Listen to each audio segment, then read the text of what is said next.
All right, everyone, it's time to react to the reaction of the Democratic debate last night in Miami. Now, this is something I thought I'd have to wait for several days or even like a week or two on, but there's been enough reaction and analysis that I actually can do what I wanted to do, which is analyze the analysis and get a feel for people's reaction, because perception over reality within politics, the reality that I could see if I watched the debate would be different from how it's probably perceived.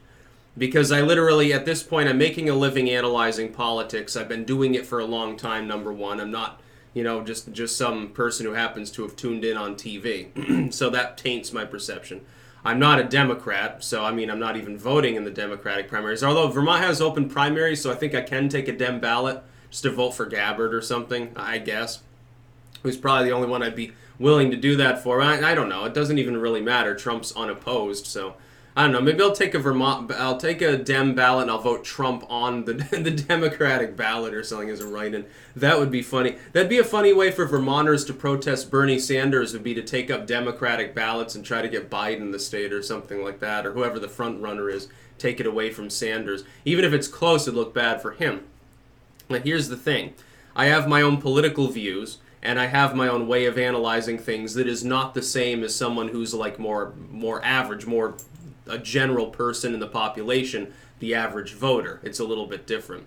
As well as the fact that there's money in it for me, so that taints my analysis potentially further. So I didn't really watch the debate. I saw a few highlights and a few clips that people had sent me and stuff, but that's about it.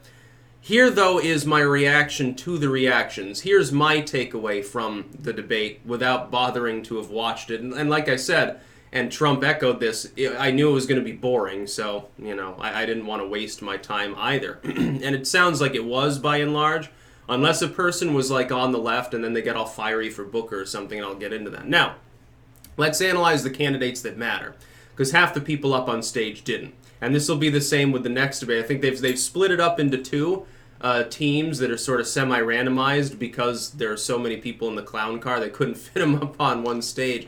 Let's look at the standout candidates here for good and ill.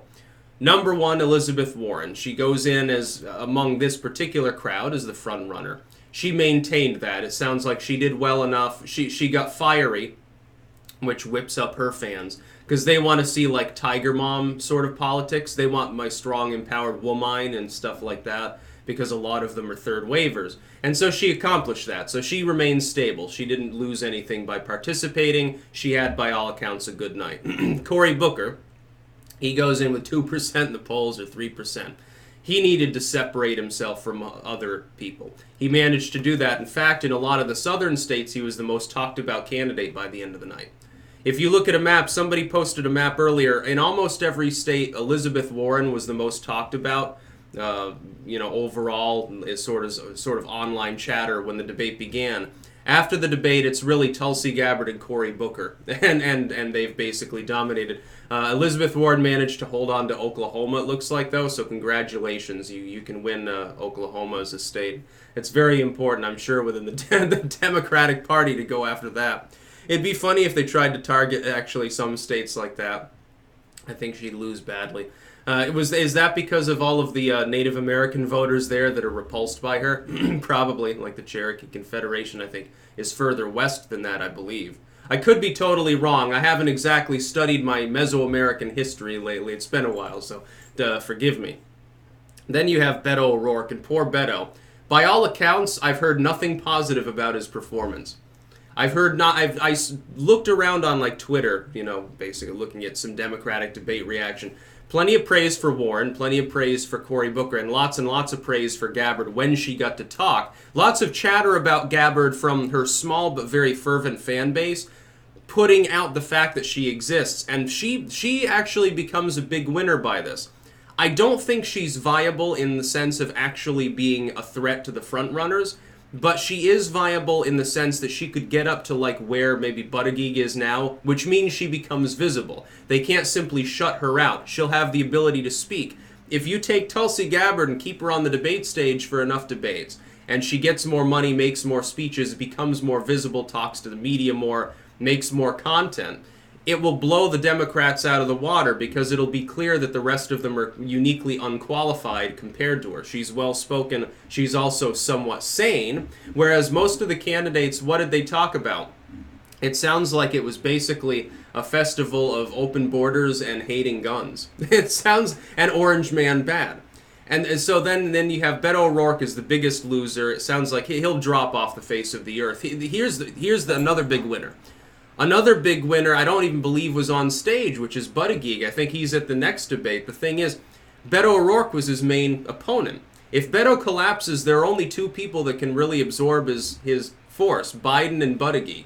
Biden's already the front runner. Buttigieg is sort of angling in to surpass Harris. He would become sort of a tertiary candidate. He would be around where Warren and Harris are. He wouldn't have to worry. He would have broken loose from that part of the pack. Cory Booker could rise up now as well. You could have a 5-person race, essentially. Harris, I have a feeling at the first debate she may bomb like Beto did.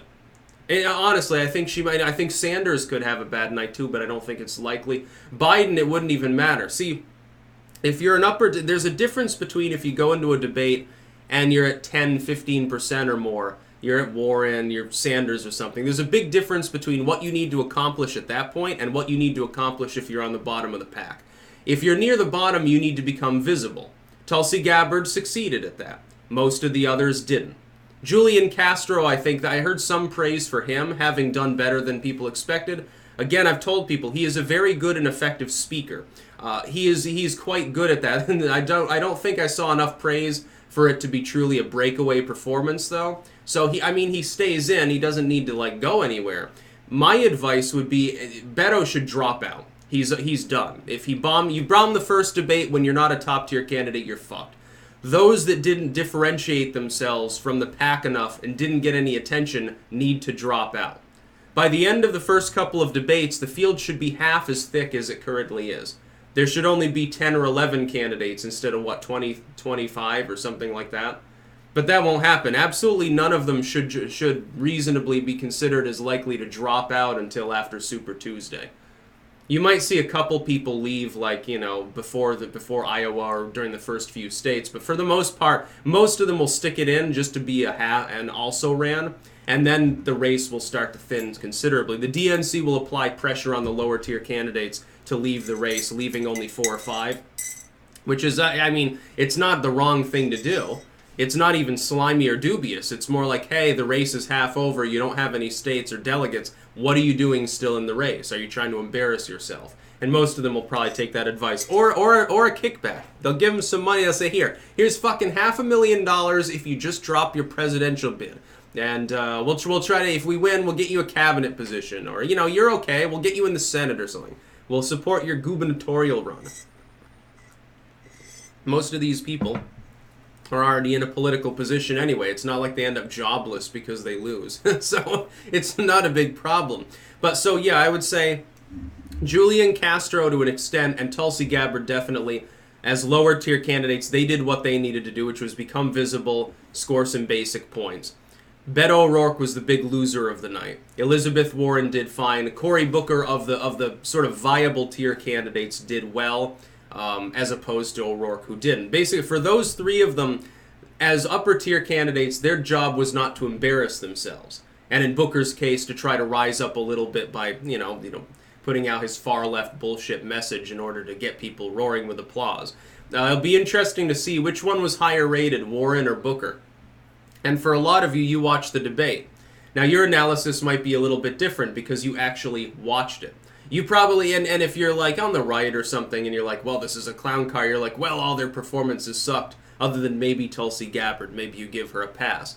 Well, there you go. See, that's exactly why I didn't want to watch it before analyzing it. I'll watch it now and I'll see if it sort of coincides in my mind with what I'm seeing as far as people's reaction to the debate. But I think that having that detached look at it is arguably more valuable. Now we look at polling. In the next couple of weeks, polling among those particular individuals will begin to change. You'll probably see Warren rise a little further.